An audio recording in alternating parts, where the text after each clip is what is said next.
मैं हूँ डिम्पल और आप सुन रहे हैं माई लिटिल वाइफी। आइए जानते हैं इस कहानी के बारे में। रुद्र भाई चलो ना हम गांव देख कर आते हैं। रिद्धि रुद्र से बोली, हाँ चलो। वो बोला तो वो दोनों आरोही और कावेरी चारों बाहर आ गए। रुद्र अपनी जीप लेकर आया। कावेरी उसके साथ आगे बैठ गई और रिद्धि और आरोही पीछे बैठ गई। रुद्र की नजरें मिरर से आरोही को ही देख रही थी। आरोही का ध्यान आसपास था।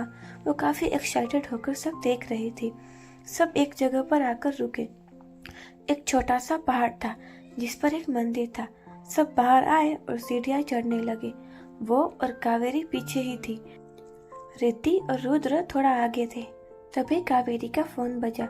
उसने अपने हाथ में पकड़े फोन में देखा श्रीवान नाम फ्लैश हो रहा था। आरोही की नजर भी गई। उसे लगा ये उसका मंगेतर होगा। कावेरी ने फोन नहीं उठाया और साइलेंट पर कर दिया। अब चारों ऊपर पहुंच चुके थे। वहां देवी मैया का मंदिर था। सबने वहां माथा टेका और बाहर आए। आरोही अपनी सेल्फियां ले रही थी और आड़े टेढ़े मुंह बना रही थी। वो बिल्कुल मंदिर के लास्ट में खड़ी थी। अब एकदम भी पीछे होती तो नीचे गिर सकती थी। उसका ध्यान अपनी फोटोज खींचने में था। वो अब एकदम से पीछे हटी और गिरने को हुई तो एक मजबूत हाथ ने उसके कमर को थाम लिए। वो बिल्कुल हड़बड़ा गई और उसके हाथ से उन दोनों की भी साथ में पिक्चर खींच गई। रुद्र ने उसे पकड़ लिया था। तुम ठीक हो? उसने पूछा। हाथ अब भी आरोही की कमर पर था। हाँ ठीक हूँ मैं, थैंक यू, वो बोली और उससे दूर हो गई। उसने अपना फोन अपने हाथ में पकड़ा और पॉकेट में डाल दिया, लेकिन उसका ध्यान नहीं गया। सारी फोटो शौर्य को सेंड हो चुकी थी। इधर शौर्य अपने मीटिंग में था। तभी उसके फोन पर एक साथ कई सारी नोटिफिकेशन आई। सब उसके फोन की ओर देखने लगे। शौर्य ने अपना फोन उठाया और देखा तो आरोही की तस्वीरें थी। उसमें वो आड़े टेढ़े मुंह बना रही थी। उसे देखकर शौर्य के चेहरे पर हल्की मुस्कान आई। बाकी सब हैरानी से उसकी ओर देख रहे थे। वो कभी मीटिंग में अपना फोन यूज नहीं करता था, लेकिन आज वो अपना फोन तो यूज कर रहा था, लेकिन साथ ही मुस्कुरा भी रहा था। यह सबके लिए एकदम शॉकिंग था। उसने एक नजर सारी तस्वीरें देखी, लेकिन लास्ट वाली तस्वीर देखकर उसकी त्योरियां चढ़ गई। वह अपनी जगह से खड़ा होता हुआ बोला, मीटिंग इज ओवर, और तेज कदमों से वहां से चला गया। सब उसे जाते हुए देखते रह गए। वो अपने केबिन में आया और आरोही का फोन लगाया। आरोही जो अब एक जगह पर आकर बैठी हुई थी, बाकी सब थोड़े दूर थी। अपना फोन बजते ही उसने देखा रावण नाम फ्लैश होता देख उसका मुंह बन गया। उसने फोन कान से लगाते हुए अभी कुछ बोलने को हुई कि शौर्य बोला, कहाँ हो? उसकी आवाज में सख्ती महसूस कर वो भी कुछ सीरियस होकर बोली, गांव में जो पहाड़ी पर मंदिर है वहाँ। किसके साथ गई हो? वो उसी अंदाज में बोला। तो आरोही ने कहा, रूही, कावेरी और रुद्र के साथ। लेकिन आप क्यों इतना पूछ रहे?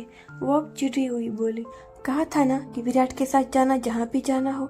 वो अब कुछ गुस्से से बोल पड़ा। तो सब आ रहे थे तो मैं भी आ गई। आरोही ने उसी तरह जवाब दिया। तो रुद्र के साथ इतना क्लोज होकर फोटो खींचने का भी सबने कहा था? वो दांत पीसते हुए बोला, क्या मतलब? आरोही ने कंफ्यूज होकर कहा, मतलब जो भी हो, रुद्र से दूर रहो और घर पहुंचो अभी के अभी, वो बोला। लेकिन पर क्यों? वो बोली, फिजूल के सवाल मत करो, जितना बोला उतना करो। अब अगर उसके करीब दिखी तो बचोगी नहीं तुम। देखिए आप ऐसे धमकी नहीं दे सकते हैं मुझे, ये इलीगल है, वो बोली। और रेहरी, शौर्य बोला, और फोन देखो अपना और फोटो डिलीट करो। वो मुझे ये सब बिल्कुल पसंद नहीं है। आरोही वो कुछ शांत सा बोला, पर क्या किया मैंने? वो अब भी कंफ्यूज थी। प्लीज अब दिमाग खराब मत करो और घर पहुंचो। इतना बोलकर उसने फोन काट दिया। रावण के रावण ही रहेंगे, वो बोली और अपना फोन देखने लगी। उसकी और रुद्र की फोटो देखकर हैरानी से उसकी आंखें बड़ी हो गई। सब उसे समझ आया वो क्यों इतना गुस्सा कर रहा था। आरोही ने जल्दी से वो फोटो डिलीट कर दी। सब अब घर आए। दोपहर होने वाली थी। सबने लंच किया और कुछ देर आराम करने चले गए। शाम को हल्दी थी। सब डेकोरेशन बाहर गार्डन में ही की गई थी। कावेरी बीच में छोटे से स्टेज पर बैठी हुई थी। हल्के ऑफ वाइट रंग के लहंगे में वो बहुत प्यारी लग रही थी। डीजे पर सॉन्ग्स बज रहे थे।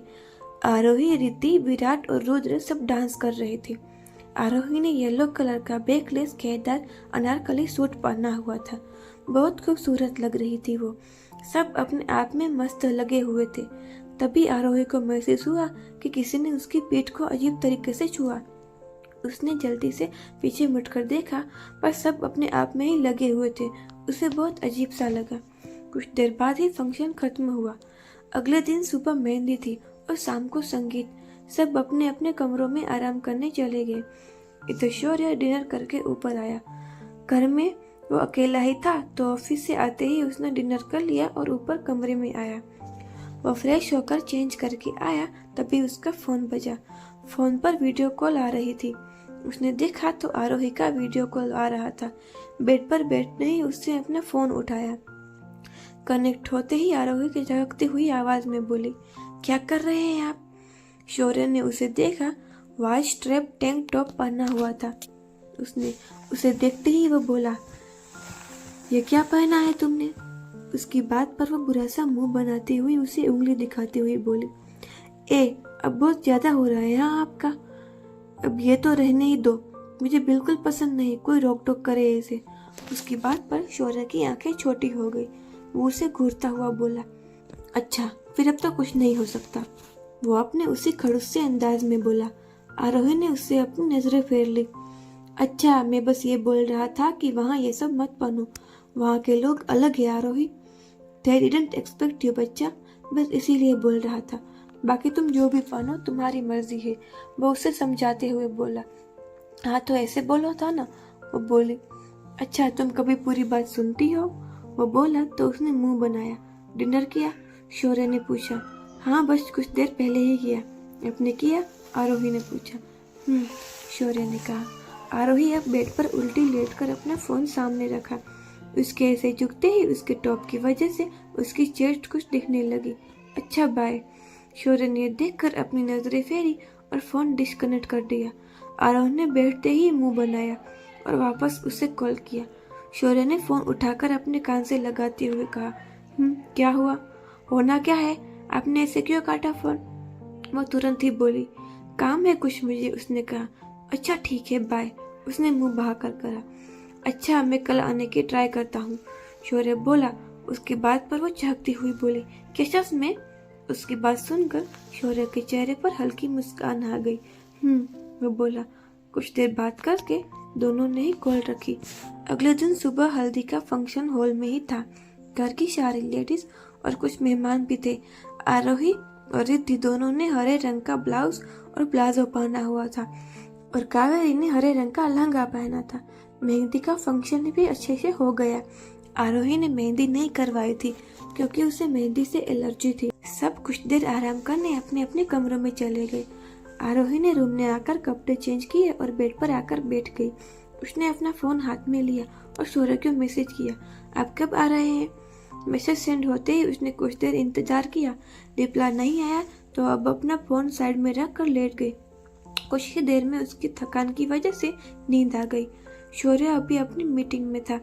उसके कंपनी के शेयर होल्डर्स के साथ उसकी इम्पोर्टेंट मीटिंग थी। उसका बिजनेस राइवल अभिषेक रायजादा अब उसकी कंपनी के शेयर होल्डर्स को अपनी ओर करने की कोशिश कर रहा था। उसी को लेकर आज मीटिंग थी। मीटिंग में डिस्कशन चल रही थी। शौर्य को काफी गुस्से में था। वो अब मीटिंग खत्म करके अपने केबिन में आया। उसका सिर दुख रहा था। उसने अपनी चेयर पर बैठकर अपना सर पीछे टिकाते हुए आंखें बंद कर ली। कुछ देर ही यूं बैठने के बाद उसने आंखें खोली और अपने कोट के जैकेट से मोबाइल निकाला और खोलकर देखा। आरोही का मैसेज देखते ही उसके चेहरे पर मुस्कान आ गई। शाम को संगीत का फंक्शन शुरू हो चुका था। गार्डन में बीचों बीच जमीन से हल्का ऊपर एक बड़ा सा स्टेज बनाया गया था। पहले कुछ आर्टिस्ट ने परफॉर्म किया। आरोही ने सिल्वर कलर के क्रॉप टॉप पहने हुए थे। उसका ब्लाउज छोटा होने की वजह से उसका स्लिम पेट साफ दिख रहा था। लक्ष्मी जी उसे ही घूर रही थी। आरोही विराट और रिद्धि के साथ खड़ी हुई थी। विराट अब उन दोनों के लिए सॉफ्ट ड्रिंक लेकर आया। तीनों आपस में बातें कर रहे थे। रुद्र अब उनके पास आया। उनके पास आकर उसने आरोही और रिद्धि के दोनों को ही कमर पर हल्के से हाथ रखकर बोला, है ब्यूटीफुल लेडीज। आरोही को उसका टच अजीब सा लगा तो वो उससे थोड़ा दूर हटकर विराट के पास आ गई। रुद्र ने अब उसे घूरा और रिद्धि से बातें करने लगा। कुछ देर बाद ही विराट और रुद्र स्टेज पर आए और दोनों ही डांस करने लगे। सब उनका डांस देखकर उनके चीयर अप करने लगे। आरोही वहीं खड़ी खड़ी ही थिरक रही थी। कुछ देर बाद उससे रहा नहीं गया तो वो भी ऊपर जाकर उनके साथ डांस करने लगी। लक्ष्मी जी को यह बिल्कुल पसंद नहीं आया। उन्होंने सुरेखा जी की ओर गुस्से से देखा। सुरेखा जी ने स्नेहा जी से कुछ कहा तो वो रिद्धि के पास आई और उनके कान में कुछ कहा। रिद्धि अब स्टेज पर गई और आरोही को नीचे ले आई। क्या कर रही है यार तू? मैं डांस कर रही थी ना, वो मुंह बनाती हुई बोली। आरो यार, यहाँ ऐसा नहीं चलता, तू लड़कों के साथ डांस नहीं कर सकती, वो बोली तो आरोही ने फिर से मुंह बनाया। अजीब लोग हैं, डांस तो कर रही थी, वो बोली। अब एक साइड आकर एक चेयर पर आकर बैठ गई। वो अपना फोन देख रही थी। कुछ देर बाद ही उसने ऊपर देखा तो उसे आता हुआ शौर्य नजर आया। उसे देखते ही वो एक्साइटेड हो गई और उठकर लगभग दौड़ती हुई उसकी ओर गई। सबकी नजरें उस ओर चली गई। शौर्य ने आरोही को अपने ओर आते देख वो अपनी जगह पर ही रुक गया। आरोही आकर उसके सीने से लिपट गई। वहां खड़े सबकी नजरों में हैरानी के भाव आए। भानु प्रताप जी, लक्ष्मी जी, अंगद जी के चेहरे पर गुस्से से भाव आए। लक्ष्मी जी ने सुरेखा जी की ओर गुस्से से देखा। उन्होंने कुछ नहीं कहा। क्या कर रही हो? हम पब्लिक में हैं, शौर्य ने उसे धीरे से कहा तो आरोही उससे दूर हो गई। रुद्र की नजरें उस पर ही थी। उसे आरोही का इस तरह से शौर्य की बाहों में होना बिल्कुल पसंद नहीं आया था। कुछ देर बाद ही संगीत का फंक्शन खत्म हुआ। लक्ष्मी जी ने सुरेखा जी को अपने कमरे में बुलाया। जी भाभी, आपने बुलाया? वो अंदर आकर बोली। वो लड़की, उसके चाल चलन हमें बिल्कुल ठीक नहीं लग रहे हैं, वो बोली। सुरेखा जी समझ गई वो आरोही के बारे में ही बात कर रही थी। नहीं, ऐसा कुछ नहीं है, वो बहुत प्यारी और समझदार है। बस वो हमेशा से शहर के वातावरण में रही है, इसलिए कुछ अलग है। वो जो भी हो, लेकिन वो हमारे परिवार के बेटे को बहका रही है। हमें ऐसी लड़कियां बिल्कुल पसंद नहीं है, वो उनकी बात काटती हुई बोली। बड़ी चाची। आवाज आई तो लक्ष्मी जी और सुरेखा जी की नजरें दरवाजे की ओर गई। शौर्य अब अंदर आता हुआ बोला। वो होने वाले मिसेस शौर्य शंखानी है, अब सोच समझ कर बोले तो बेहतर होगा। वो उनके पास आकर खड़ा होते हुए अपनी जेब में हाथ रखकर बोला। बेटा, आप क्या बोल रहे हैं? ऐसी लड़की? आरोही नाम है उसका, शौर्य ने उनकी बात पूरी होने से पहले ही कहा। तो अब वो चुप हो गई। उम्मीद होगी कि अब आपको उससे कुछ दिक्कत नहीं होगी, वो बोला और उनके कमरे से चला गया। लक्ष्मी जी का मुंह बन गया और सुरेखा जी बहुत खुश थी अपने बेटे से। उसने आरोही को सच में अपना लिया था। शौर्य अब अपने कमरे में आया। उसने अपने बैग से कपड़े निकाले और उन्हें बेड पर रखा। वो अब वॉशरूम की तरफ बढ़ गया। कुछ देर बाद ही वो बाथरूम में बाहर आया। वो आकर अपने कपड़े चेंज करने लगा। कुछ देर में ही उसके कमरे का दरवाजा दम से खुला। आरोही अंदर आई। आप इतना लेट? वो बोल ही रही थी कि उसकी नजर शौर्य पर गई, जो कि सिर्फ लोअर में खड़ा था और उसके गीले बालों से पानी टपक रहा था। किसी के कमरे में नॉक करके आना चाहिए, इतने मेहनत नहीं है, वो अपनी भारी आवाज में बोला। लेकिन आरोही की नजरें उसकी मस्कुलर बॉडी पर ही थी। 6 पैक्स एब और जिम में वर्कआउट की वजह से उसका कसा हुआ सीना। आरोही की नजरें उससे हटी नहीं। दिस इज वेरी बैड आरोही, पीछे घूमो, वो बेड से अपनी टी शर्ट उठाते हुए उसे डांटता हुआ बोला। लेकिन आरोही अब भी मुंह फाड़े उसे ही ताड़ रही थी। उसकी हरकत पर शौर्य ने अपना सर हिलाया और खुद ही उसकी ओर पीठ किए खड़ा हो गया और अपनी टी शर्ट पहनने लगा। आरोही ने उसे देखकर मुंह बनाया और आकर उसके सामने ही बेड पर बैठ गई। यू आर वेरी शेमलेस आरोही, वो बोला तो आरोही हैरानी से बोली। भगवान, मैंने क्या किया? वो इतना इनोसेंट होकर बोल रही थी कि शौर्य ने उसे एक नजर घूरा और ड्रेसिंग के सामने जाकर ड्रायर से अपने बाल सुखाने लगा। आरोही अपने गाल पर हाथ टिकाए उसे ही देख रही थी। क्या करने आई हो? शौर्य ने अब ड्रायर नीचे रखते हुए पूछा। आपसे मिलने, वो बोली। हाँ तो मिल ली ना, नाउ गो, वो बोला तो आरोही का मुंह बन गया।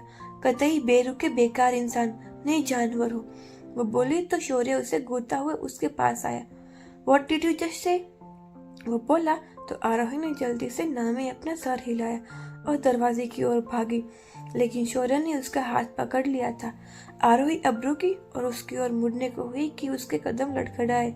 शौर्य ने उसे उसकी कमर से थाम लिया। आरोही के हाथ शौर्य के कंधे पर आ गए। किसी ने खिड़की से उनकी तस्वीर ली। शौर्य ने उस ओर देखा, लेकिन तब तक वो आदमी वहां से हट चुका था। उस आदमी ने टेढ़ी मुस्कान के साथ अपने फोन में खींची तस्वीर को देखा। वो और को नहीं, रुद्र था। शौर्य अब आरोही को ठीक से खड़ा करते हुए बोला, कभी ठीक से देखकर भी चलना चाहिए। हाँ पता है, वो बनाती हुई बोली और चली गई। उसके चेहरे को देखकर शौर्य के चेहरे पर हल्की सी मुस्कान आई। आरोही अब अपने और रिद्धि के कमरे में आई। रिद्धि बेड पर बैठी अपना फोन चला रही थी। तुम्हारे भाई ना एक नंबर का खड़ूस रावण है, वो बेड पर औंधे मुंह लेटती हुई बोली। उसकी बात पर रिद्धि मुस्कुराई। क्या किया अब मेरे भाई ने? वो भी उसके पास लेटती हुई बोली। कुछ नहीं, छोड़, चलना छत पर चलते हैं। वह बोली तो रिद्धि भी मान गई। दोनों अब छत पर आए। शौर्य अपने काम में लगा हुआ था। वो अपने लैपटॉप में लगा हुआ था। अब कुछ देर बाद वो उठा और नीचे किचन में आया। वो अपने लिए कॉफी बनाने लगा। आरोही अब फुदकती हुई उसके पास आई और स्लेब पर बैठती हुई बोली, मेरे लिए भी बनाना ना। वो बोली तो शौर्य ने दूसरा मग लिया और उसके लिए कॉफी बनाने लगा। आरोही एकटक उसे ही देख रही थी। वो किचन में काम करता हुआ काफी हैंडसम लग रहा था। शौर्य ने अब दोनों कप लिए और एक कप उसे थमाकर वो आगे बढ़ गया। अगर आपको ये कहानी पसंद आ रही है तो चैनल को लाइक, शेयर और सब्सक्राइब जरूर कीजिए। Thank you.